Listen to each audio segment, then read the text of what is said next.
หาเถรานุเถระทุกๆรูปขอเจริญพรทานบดีทุกๆท่านสำหรับค่ำคืนนี้ในพิธีบำเพ็ญกุศลสวดพระอภิธรรมเพื่ออุทิศถวายในเมตตาพระเดชพระคุณหลวงปู่พระราชพรหมาภรณ์อดีตผู้ช่วยเจ้าอาวาสวัดยานนาวาอดีตที่ปรึกษาเจ้าคณะเขตยานนาวาสาธรซึ่งในค่ำคืนนี้เป็นอีกค่ำคืนหนึ่งที่ศิษยานุศิษย์ทั้งหลายจะได้ร่วมกันประกอบพิธีในการบำเพ็ญกุศลซึ่งวันนี้มีคณะของแม่ชีสุวรรณากิจพ่อค้าหัวหน้าสถาบันแม่ชีวัดยานนาวาพร้อมด้วยคณะผู้ปฏิบัติธรรมรับธุระในการเป็นเจ้าภาพในค่ำคืนนี้ท่านทั้งหลายจากวันนั้นจนถึงวันนี้ในพิธีบำเพ็ญกุศลสวดพระพิธรรมได้ประกอบกิจเรื่อยมาตั้งแต่วันที่20กุมภาพันธ์ซึ่งในวันนั้นมีคณะสงฆ์วัดยานนาวาโดยเมตตาพระเดชพระคุณหลวงพ่อรับธุระในการเป็นเจ้าภาพในค่ำคืนของวันที่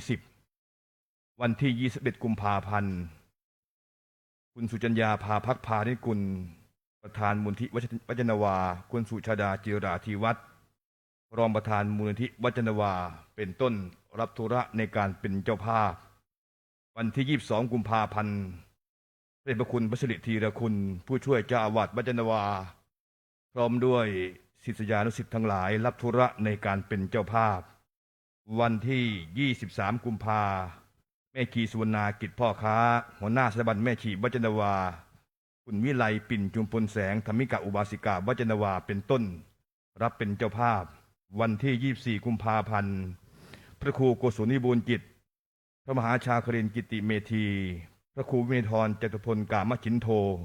และมูลนิธิส่งเสริมการศึกษาพระพุทธศาสนารับธุระในการเป็นเจ้าภาพวันที่25กุมภาพันธ์พระครูวชระธรรมพิสุทธิ์ผู้ช่วยเจ้าอาวาสวัดยานนาวาพระครูสถิตวิสุทธิยานผู้ช่วยเจ้าอาวาสวัดยานนาวา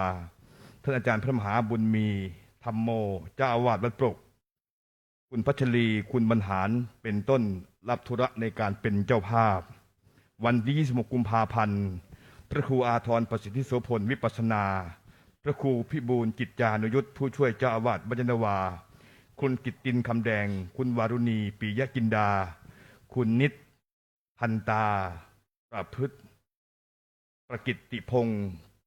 เป็นต้นรับเป็นเจ้าภาพวันที่27กุมภาในเวลา 16 นาฬิกามูลนิธิโรงพยาบาล50พรรษามหาวชิราลงกรณ์และมูลนิธิพระรัตนตรัยในพระราชูปถัมภ์ศูนย์พรหมวชิรยานและสหคลินิกการแพทย์แผนไทยจีนเป็นเจ้าภาพและในตอนเย็นเวลา 17 นาฬิกา 30 นาทีโรงเรียนวัดยานนาวารับธุระในการเป็นเจ้าภาพวันที่28กุมภาคณะสงฆ์วัดสุทธิวรารามรับธุระในการเป็นเจ้าภาพวันที่1มีนาคมในเวลา 10 นาฬิกาครบปณรสมวาน15 วันท่านอาจารย์เจ้าคุณพระราชปัญญาวชิราลงกรณ์ผู้ช่วยเจ้าวาดวัดประเชษตุพลพระครูสุตะธรรมวิเทศผู้ช่วยเจ้าอาวาสวัดยานนาวาเจ้าอาวาสวัดศรัทธาธรรมสหรัฐอเมริกาพระมหาจำเนียนจิรปัญโยผู้ช่วยเจ้าอาวาสวัดยานนาวาเจ้าอาวาสวัดพรหมวชิรยานสหรัฐอเมริการับธุระในการเป็นเจ้าภาพวันที่1และในตอนเย็นของวันนั้นวันเดียวกันเวลา 18 นาฬิกา 30 นาทีท่านอาจารย์พระครูสุพลสารวิสิทธิ์ศูนย์ศึกษาพุทธศาสนาวัดยานนาวารับธุระในการเป็นเจ้าภาพสำหรับวันนี้วันที่2มีนาคมแม่ชีสุวรรณากิจพ่อค้าหัวหน้าสถาบันแม่ชีวัดยานนาวาพร้อมด้วยศิษยานุศิษย์ทั้งหลายรับธุระในการเป็นเจ้าภาพบัดนี้พิธีการนั้นพร้อมแล้วในโอกาสนี้ขอเจริญพรแม่ชีสุวรรณากิจพ่อค้าหัวหน้าสถาบันแม่ชีวัดยานนาวาได้จุดธูปเทียนบูชาพระรัตนตรัยในโอกาสนี้ขอเจริญพร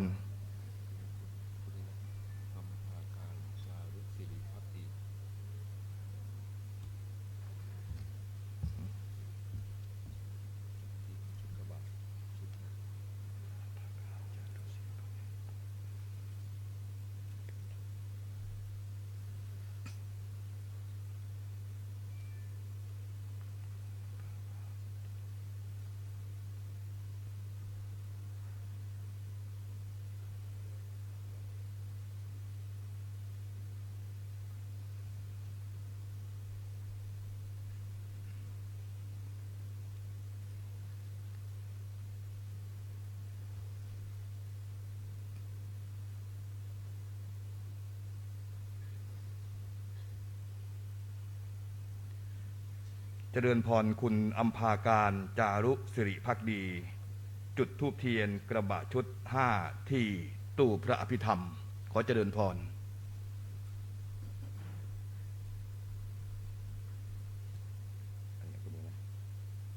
แม่พามนะ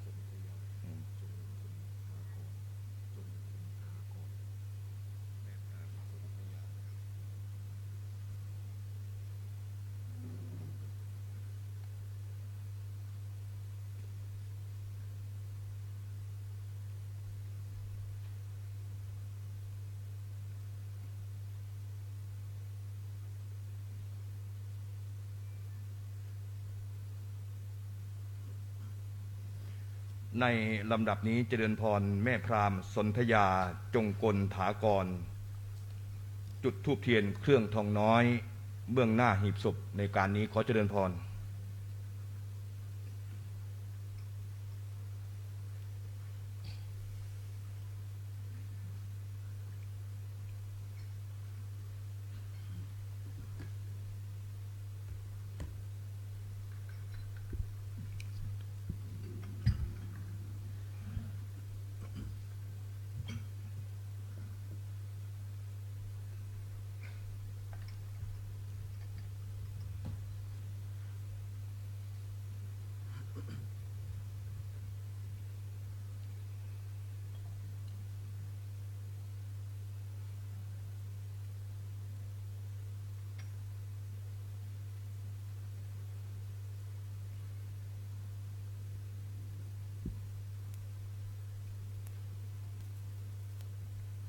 นะครับลำดับต่อไปเรียนเชิญทุกท่านได้สมาทานศีลนะครับรับศีลโดยพร้อมเพรียงกันสำหรับผู้ปฏิบัติธรรมนะครับนุ่งขาวห่มขาวสมาทานศีล8ก็นั่งโดยอาการอันสงบนะครับไม่ต้องพนมมือนะครับมะยังพันเตวิสุงรักขณาทายาติสรเนนะสหะปัญจศีลานิยาจามาทุติยามปิมะยังพันเตวิสุงรักขณาทายาติสรเนนะสหะปัญจศีลานิยาจามาตติยามปิมะยังพันเตวิสุงรักขณาทายาติสรเนนะสหะปัญจศีลานิยาจามานะโมตัสสะภะคะวะโตอะระหะโตสัมมาสัมพุทธัสสะนะโมตัสสะภะคะวะโตอะระหะโตสัมมาสัมพุทธัสสะนะโมตัสสะภะคะวะโตอะระหะโตสัมมาสัมพุทธัสสะนะโมตัสสะภะคะวะโตอะระหะโตสัมมาสัมพุทธัสสะนะโมตัสสะภะคะวะโตอะระหะโตสัมมาสัมพุทธัสสะนะโมตัสสะภะคะวะโตอะระหะโตสัมมาสัมพุทธัสสะพุทธังสรณังคัจฉามิพุทธังสรณังคัจฉามิธัมมังสรณังคัจฉามิธัมมังสรณังคัจฉามิสังฆังสรณังคัจฉามิสังฆังสรณังคัจฉามิทุติยัมปิพุทธังสรณังคัจฉามิทุติยัมปิพุทธังสรณังคัจฉามิทุติยัมปิธัมมังสรณังคัจฉามิทุติยัมปิธัมมังสรณังคัจฉามิทุติยัมปิสังฆังสรณังคัจฉามิทุติยัมปิสังฆังสรณังคัจฉามิตติยัมปิพุทธังสรณังคัจฉามิตติยัมปิพุทธังสรณังคัจฉามิตติยัมปิธัมมังสรณังคัจฉามิตติยัมปิธัมมังสรณังคัจฉามิตติยัมปิสังฆังสรณังคัจฉามิตติยัมปิสังฆังสรณังคัจฉามิปานาติปาตาเวรมณีสิกขาปะทังสมาธิยามิปานาติปาตา เวระมณีสิกขาปะทังสมาธิยามิ อทินนาทานาเวรมณีสิกขาปะทังสมาธิยามิ อะทินนาทานาเวระมณีสิกขาปะทังสมาธิยามิ กาเมสุมิจฉาจาราเวรมณีสิกขาปะทังสมาธิยามิ กาเมสุมิชฌาจาราเวระมณีสิกขาปะทังสมาธิยามิ มุสาวาทาเวรมณีสิกขาปะทังสมาธิยามิ มุสาวาทาเวระมณีสิกขาปะทังสมาธิยามิ สุราเมรยะมชะปมาทฐานาเวรมณีสิกขาปะทังสมาธิยามิ สุราเมรยะมัชฌะปมาทัฏฐานาเวระมณีสิกขาปะทังสมาธิยามิ อิมานิปัญจสิกขาปทานิสีเลนะสุขติงยันติสีเลนะโภคสัมปทานสีเลนะนิพุติงยันติตัสมาสีลังวิโสทะเย ในการนี้เจริญพรแม่พราหมณ์ปัทพันธ์ชัยบุญญาสุรัตน์จุดธูปเทียนเครื่องทองน้อยเบื้องหน้าหีบศพขอเจริญพร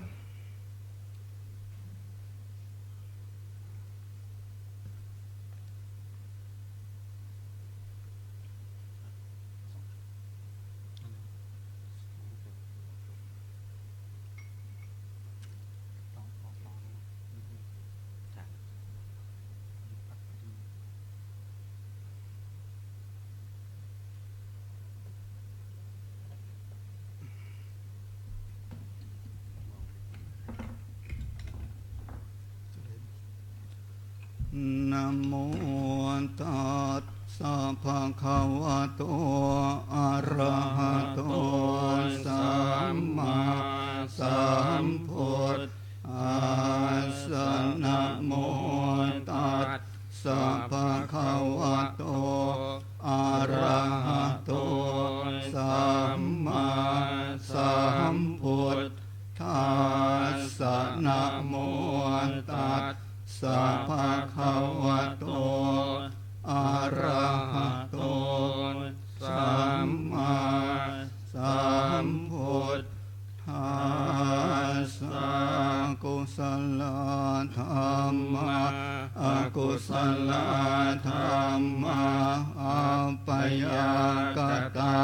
ธรรมะกตเมธรรมะกุศลยัสมิงสมเยกามาวจารังกุศลังจิตตังอุปานังโหติโสมานัสสะสหคตังญาณสัมปยุตตังรูปารามนังวาสัทธารามนังวาคันธารามนังวารสารามนังวาโพธาภารามนังวาธรรมารามนังวายังวาปนาราปตัสมิงสมเยปัสโสโหติอวิเคโปโหติเยวะปนาปฏิจะสมุปันนาอิเมธัมมากุศลาปัญจขันธารูปขันโทเวทนาขันโทสัญญาขันโทสังขารังขันโทวิญญาณขันโทตาทกตโมโลปะขันโทยังกินจิรูปังอธิตานาคตปัจจุปันนังอาชาตังวาปหิทาวาโอลาริกังวาสุขุมังวาหิ ตังวาปณิตังวายังทัวเรวาสันติเกวาตเทกัจจังอภิสัญโยหิตวาอภิสังคิปิตวาอายังอุจจติรูปังขันโธสังฆโหอสังฆโหสังฆหิเตนะอสังฆหิตังอสังฆหิเตนะสังฆหิตังสังฆหิเตนะสังฆหิตังอสังฆหิเต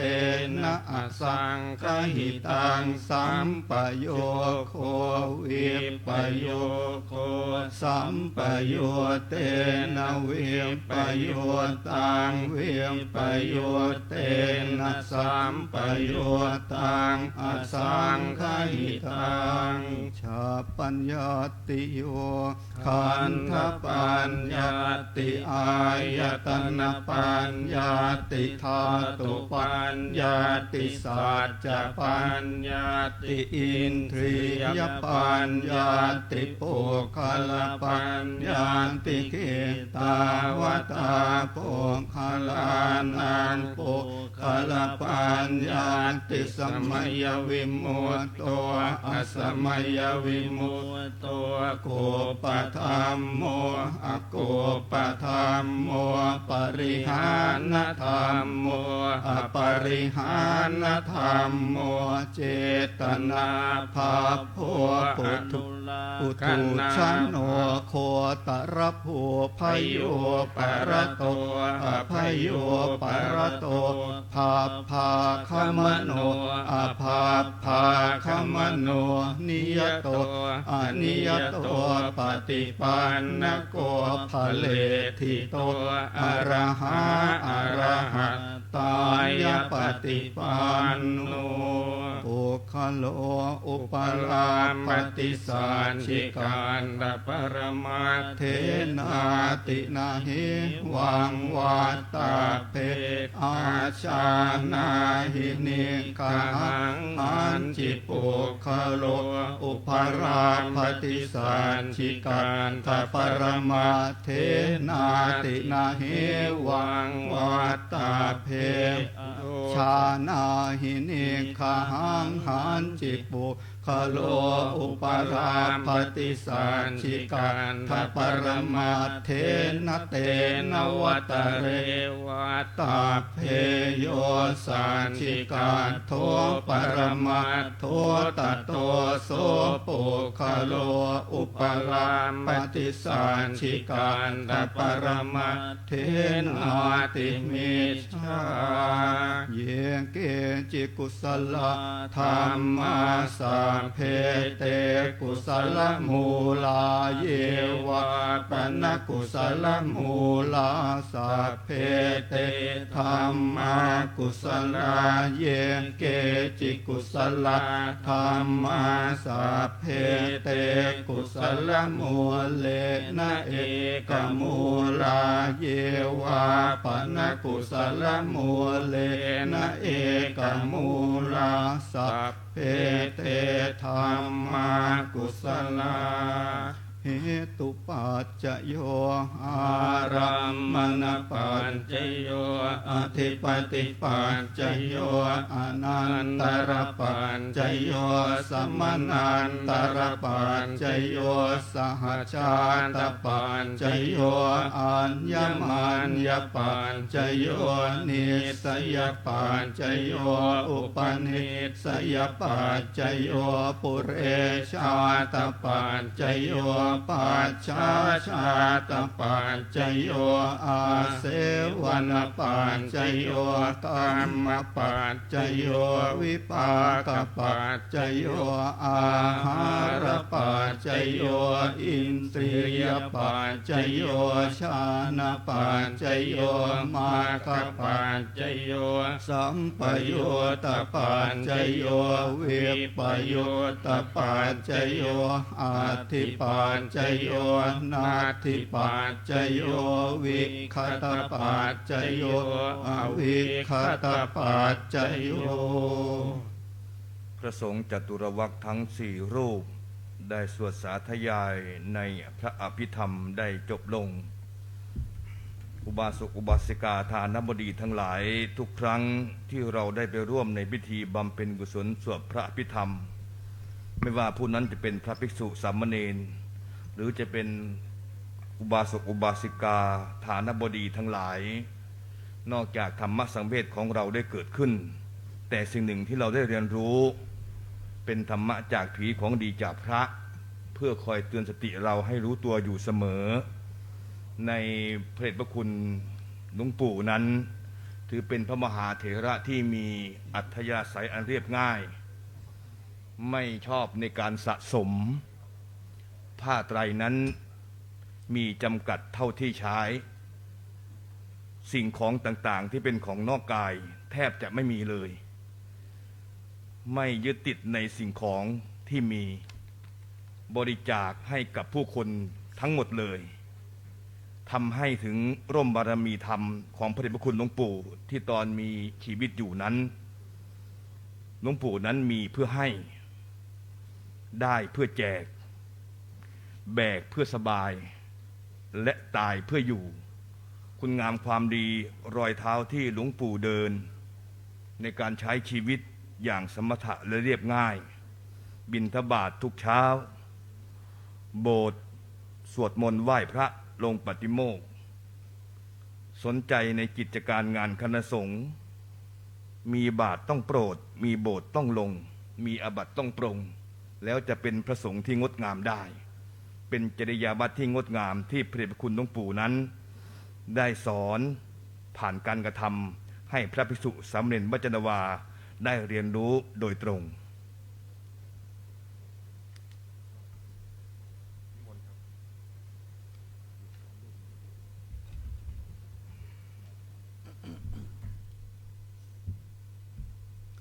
กุศลธรรมะกุศลธรรมะอัปยากตาธรรมะกตเมธรรมะกุศลายัสมิงสัมมาเยกามาวจารังกุศลเจตังอุปานังโหติโสมนาสสหคตังญาณสัมปโยตังรูปารามมนังวะสัทธารามมนังวะคันธารามมนังวารสารามมนังวะโพธาภารามมนังวะธรรมารามมนังวะยังวะปนาราปัตตสมิงสมัยเยภาโสโหติอวิเคโปโหติเยวาปนาราปัตตสมิงสมัยเยอันเยปิอาทิปติจะสมุปันนาอรูปิโนธรรมะอิเมธรรมะกุศลาปัญจขันธารปะขันโทเวทนาขันโทสัญญาขันโทสังขาระขันโทวิญญาณขันโทตัทธกตโมรูปะขันโทยังกินจิโรปะอติตานาคตปัจจุปันนังอาชาตังวะพหิตาวาโอลาริกังวาสุขุมังวาหินังวาปณิตังวายังทุเรวาสันติเกวาตะเทกัจฉะอภิสัญโยหิตวะอภิสังขิปิตวะอายังโวจติรูปะขันโทสังฆโหอะสังฆโหสังฆหิเตนะอะสังฆหิตังอะสังฆหิเตนะสังฆหิตังสังฆหิเตนะสังฆหิตังอะสังฆหิเตนะอะสังฆหิตังสัมปโยโควิปโยโคสัมปโยเตนะวิปโยตังวิปโยเตนะสั มปโยตังอสังคหิตังชาปัญญาติโยขังคปัญญาติอายตนะปัญญาติธาตุปัญญาติสัจจปัญญาติอินทรียปัญญาติคารปัญญาติกิตาวตาปุคลานังปุคลปัญญาติสมัยวิโมตโตอสมัยวิโมตโตกุปธรรมโมอกุปธรรมโมปริหานธรรมโมอปริหานธรรมโมเจตนาภาโพอนุรักขณาภาโพปุถุชโนโครตรภูพโยปรโตอภโยปรโตภาภาคมโนอภาภาคมโนนิยโตอนิยโตปฏิปันนโกภเรติโตอะระหะอะระหะตายะปฏิปันโนปุคโลอุปลาภติสัจจิกะทปรมาเทนาติอามันตายโยสัจจิการโทปรมาโทตโตโสปุคโลอุปราปฏิสัจจิกาทปรมาเทนาตินาเหวังวัตตาเพอาชานาหินิกหังหันจิปุคโลอุปราปฏิสัจจิกาทปรมาเทนเตนวัตเรวัตตาเพโยสัจจิกาโทปรมาโทตโตโสปุคโลอุปราปฏิสัจจิกาทปรมาเทนาติเมชาเยเกจิกุสลธรรมาสัพเพเตกุสลมูลาเยวะปนกุสลมูลาสัพเพเตธรรมากุสลาเยเกจิกุสลธรรมาสัพเพเตกุสลมูเลนะเอกมุลาเยวะปนกุสลมูเล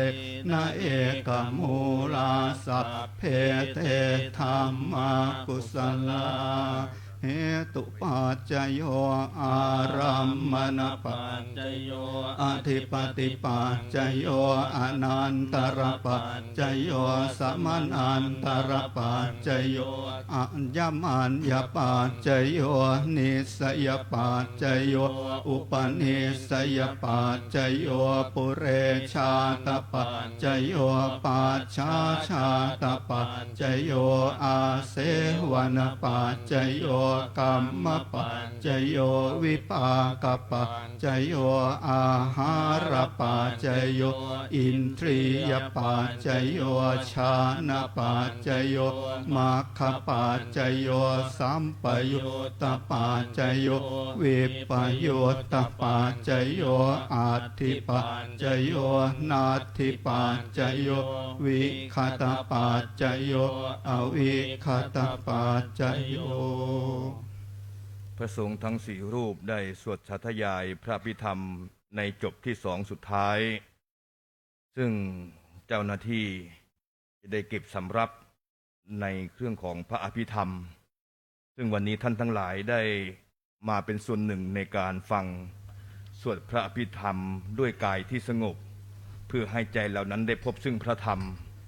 อย่างน้อยๆต้องได้สติและปัญญานั้นกลับมาร้อยความดีกตัญญูกตเวทีนั้นต้องมาเป็นข้อที่หนึ่งทำให้เราได้เห็นได้เรียนรู้จากชีวิตของใครคนหนึ่งที่ละจากโลกนี้ไปทำให้นึกถึงธรรมะของพุทธเจ้าซึ่งเรียกว่าธรรมะ5 อที่หนึ่งคืออนิจจังไม่คงที่ธรรมะ5 ข้อที่2อัตถุวังไม่แน่นอนที่3อวัตสังไม่เป็นอื่นที่4อนิมิตตังไม่มีเครื่องหมายและที่5อนัตตาไม่เป็นไปตามอำนาจบอกไม่ได้เพราะฉะนั้นธรรมะ5 คนที่พิจารณาอยู่เสมอจะไม่กล้าทำความชั่วในร่มบารมีธรรมพระเดชพระคุณพระธรรมวชิระโมลีขอเมตตาอนุญาต ให้อุบาสกอุบาสิกาฐานบดีทั้งหลายผู้เป็นเจ้าภาพในค่ำคืนนี้ได้ทอดผ้าไตรบังสุกุลและถวายกับปิยพันธ์แด่พระสงฆ์ทั้งสี่รูปตามลำดับในเบื้องต้นเจริญพรผู้มีรายนามดังต่อไปนี้ในการทอดผ้าไตรบังสุกุลสี่ท่าน 1. แม่ชีสุวรรณากิจพ่อค้าหัวหน้าสถาบันแม่ชีวัจนวา 2. แม่พราหมณ์สนธยาจงกลถากร 3. แม่พราหมณ์ปัตตพันธ์ชัยบุญญาสุรัตน์และ 4. คุณอัมพาการจารุสิริภักดีทั้ง4ท่านในการทอดผ้าไตรบังสุกุลขอเจริญพร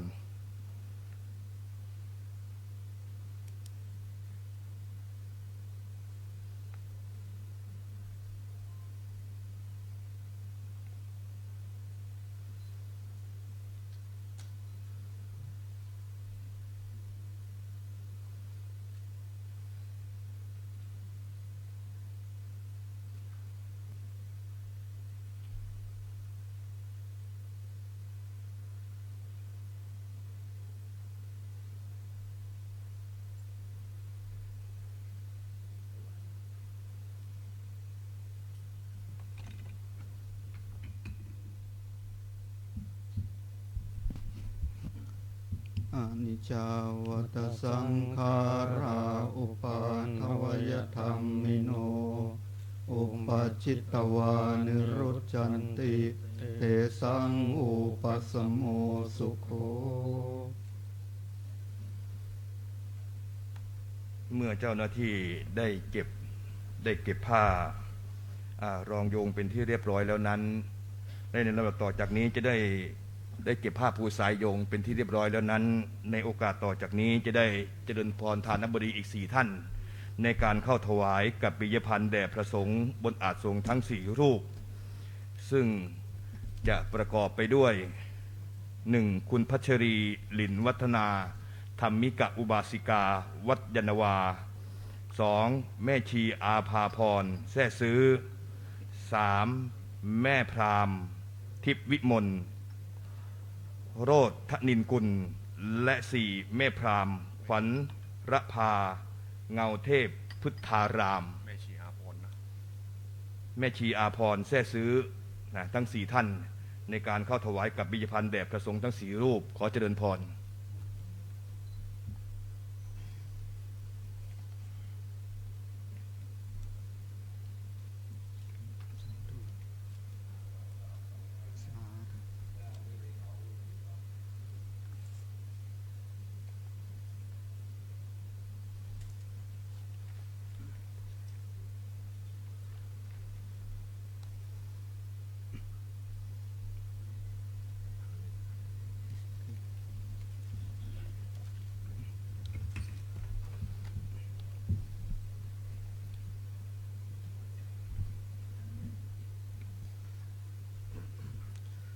ยะถาวาริวหาปุราปริปุเรนติสาคารังเอวะเมวะอิโตทินังเปตานังอุปกัปปติอิชิตังปัตถิตังตุมหังคิปะเมวะสมิจฉตุสัพเพปุเรนตุสังกปาจันโทปนรโสยะถามะนิโชติระโสยะถาสัพพิน ติ ติ โย โย วิวันชันตุสัพพะโรโควินาสตุมาเต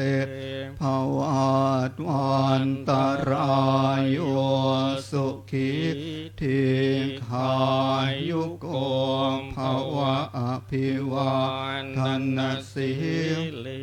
สนิจจังวนทานปัจจายโน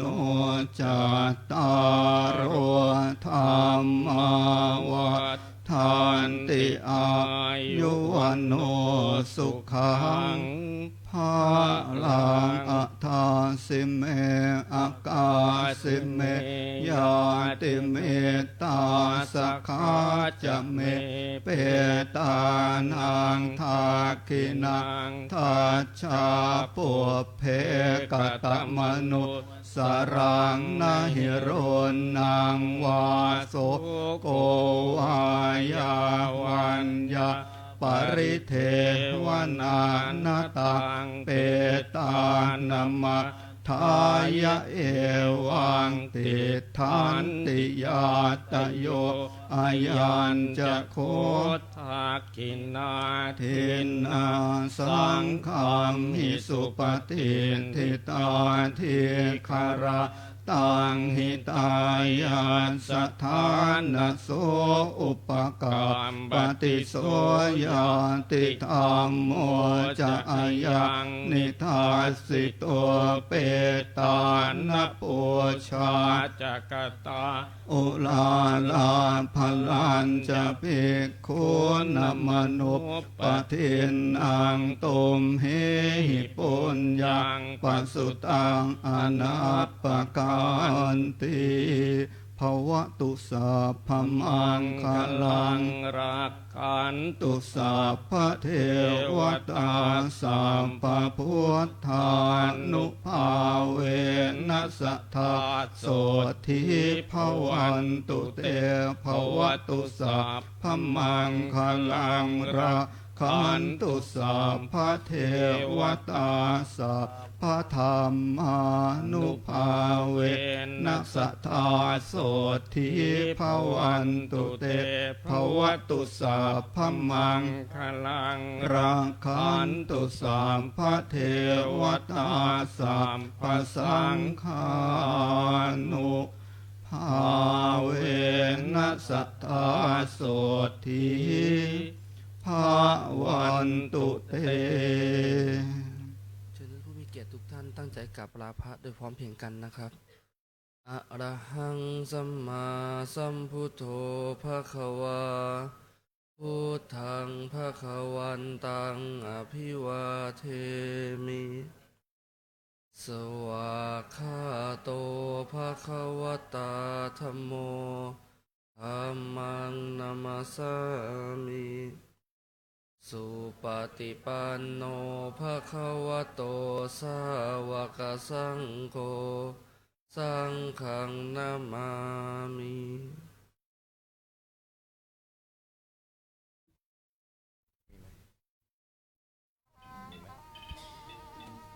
ก่อนที่